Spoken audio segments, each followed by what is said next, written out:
Por conta desse cara, várias pessoas estão conseguindo resultados incríveis em seus primeiros meses trabalhando pela internet. Então, se você quiser ganhar dinheiro com a internet e YouTube sem precisar aparecer, confere o primeiro link na descrição. Pô, um ortopedista, um fisiculturista, um cara que trabalha com medicina no esporte, tu é um especialista na tua área. E tu tem uma base de estudo muito forte. Qual que é a sua recomendação para quem quer estudar, para quem quer aprender, para quem quer dominar uma área como você domina hoje? É uma coisa muito antiquada que não se faz mais, que a gente chama de HCC. Você tem... Posso falar o que significa isso? Fica à vontade aqui. Você falou uma coisa pior do que eu já falei nesse canal, Paulo. A gente tem um troféu guardado naquela sala ali, tá? Tá bom. É um método, né, de conhecimento muito antigo, mas funciona pra caramba. Você senta na mesa, abre um livro na sua frente e faz o chamado HCC.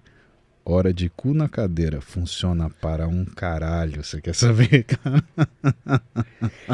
E funciona. Mas é difícil, né? Porque a gente tem vivido essa coisa de respostas rápidas, né? Às vezes você chegou até a comentar essa coisa nossa resposta às vezes tem que vir num tweet, tem que vir num não sei o quê. E, pô, às vezes você pega um desafio de abrir um livro de 1000 páginas. Eu vejo os livros de medicina da minha madrasta, vejo o livro de medicina da minha irmã. E falo, pô, pra ler isso daqui não tem um tweet, você não resume isso daqui. Não tem um resumo de como funciona o esqueleto, né? É que o costume também de leitura mudou, né? A gente lia no colégio Ilíada, Odisseia, né? Que são livros razoáveis, né? E a nossa Barça tinha 8 volumes de 1500 páginas cada. E a gente ficava olhando aquilo, né? A questão é... pensa que... Eu acredito que hoje, por conta da demanda da tecnologia, a facilidade do contato e a quantidade de informação, existe uma ansiedade latente na sociedade. Exato. Tá? E uma sociedade latente é demonstrada à medida que você percebe que existe uma urgência não justificada por respostas de perguntas que não têm, às vezes, muita relevância. Alguém te manda uma mensagem pelo WhatsApp, 11h30 da noite, você já está dormindo, você, 5 minutos sem responder, a pessoa já manda embaixo um ponto de interrogação, como se, responde. Mas será que se essa pessoa tivesse que levantar para ligar no telefone discado, ela faria essa pergunta? Ou será que ela fez isso só porque o celular dela está do lado do criado mudo? Então, essa ansiedade latente das pessoas faz com que, inclusive, o pensamento ele funcione de uma forma que não é uma forma... eu não diria saudável, porque não é essa expressão, mas é uma forma reativa.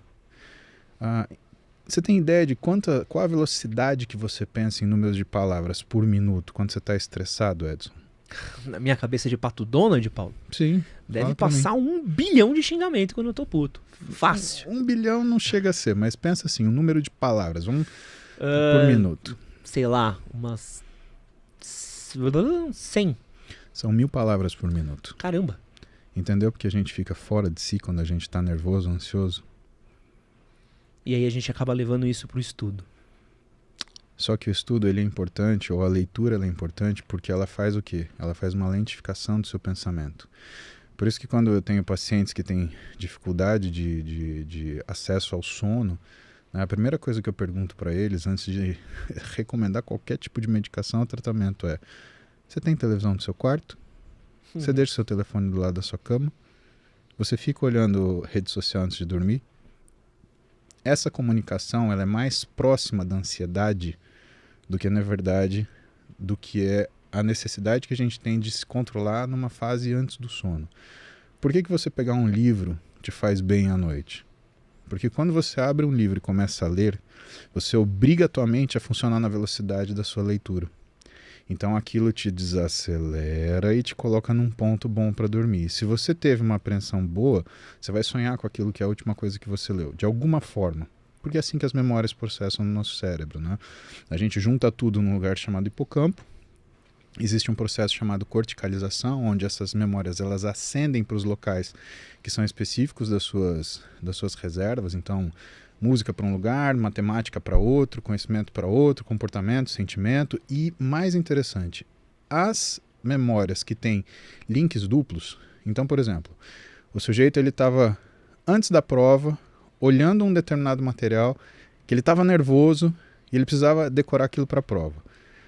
Aquela ansiedade com que ele estuda aquilo faz com que ele guarde aquilo, não só numa área emocional, como numa área racional também. Então tudo isso fica pulando o nosso hipocampo para, durante o sono, ser guardado. Só que se você não acalma esse processo, o que acontece? Você começa a ter uma disrupção da sua capacidade de dormir. Se você tem isso, você começa a não ter um processo de recuperação adequado, você não tem uma fixação de memória adequada. Pode ver que aquele dia que você foi assistir, por exemplo, 24 horas, eu viciei em 24 horas. Baita de uma série, denuncia idade também. Ou, exatamente, ou o Jack Bauer, ele ia morrer ou ia acabar o mundo. Então era uma alternância, né? Você assistiu o capítulo 1, Jack Bauer vai morrer, puta, tem que ver. Aí vai acabar o mundo, puta, ele tem que salvar o mundo. Aí o Jack Bauer vai morrer. Aí você assistiu já 8 episódios, já são 3:30 da manhã, você vai acordar às 5, já lascou. Você não consegue dormir de ansiedade, porque você não consegue, né, pensar que você vai dormir 1h30 só. Então a forma que você trata isso e a forma que a sociedade coloca a gente para funcionar, a gente tem poucos remédios. E um dos remédios é uma coisa que a gente não faz mais, estudar no livro. Forçar ao seu cérebro a desacelerar, que é dos recursos mais importantes quando você se vê numa situação de emergência e você precisa tomar uma atitude que seja sadia e não rápida. Uma atitude que seja sábia e não simplesmente para marcar uma posição. É aquilo que o Daniel Kahneman, que é um cara que ganhou o prêmio Nobel, ele trata num livro dele chamado Rápido e Devagar. Excelente livro. Excelente livro. Eu ganhei da minha madrasta, né? Quando... no momento que eu estava fazendo muita coisa ao mesmo tempo, e eu reclamei para ela, falei, eu tenho dificuldade às vezes de tomar uma decisão. Ela falou, então, você não tem dificuldade de tomar decisão, você sabe que decisão você tem que tomar. A questão é, você tem dúvida se você toma rápido ou a lenta. E essa é a sabedoria que você precisa adquirir. E esse treinamento vem desse livro, que você desacelera para ler, compreender e aplicar, né? Não, eu fico louco quando tem aqueles canais que dão resumos de livros, tipo, resumindo rápido e devagar em 5 minutos. Bicho, você já ferrou o propósito do livro no seu vídeo, sabe? E conheço gente que, não, eu li tantos livros porque eu li os resumos. E é muito difícil isso, eu tenho alguns vídeos que acontece isso, quando o cara fala, pô, falou sobre 10 minutos, mas não respondeu a pergunta. Às vezes o propósito da gente conversar não é responder a pergunta. Não, às vezes você falar como estudar melhor, não você falar A, B, C, D. Mas quando você levanta questionamentos, você forma perguntas que a cabeça da pessoa deveria ser capaz de responder, né? A característica do bom estudo é essa. Quando você estuda e você sai com mais dúvida do que você começou, é que você estudou e você entendeu tudo.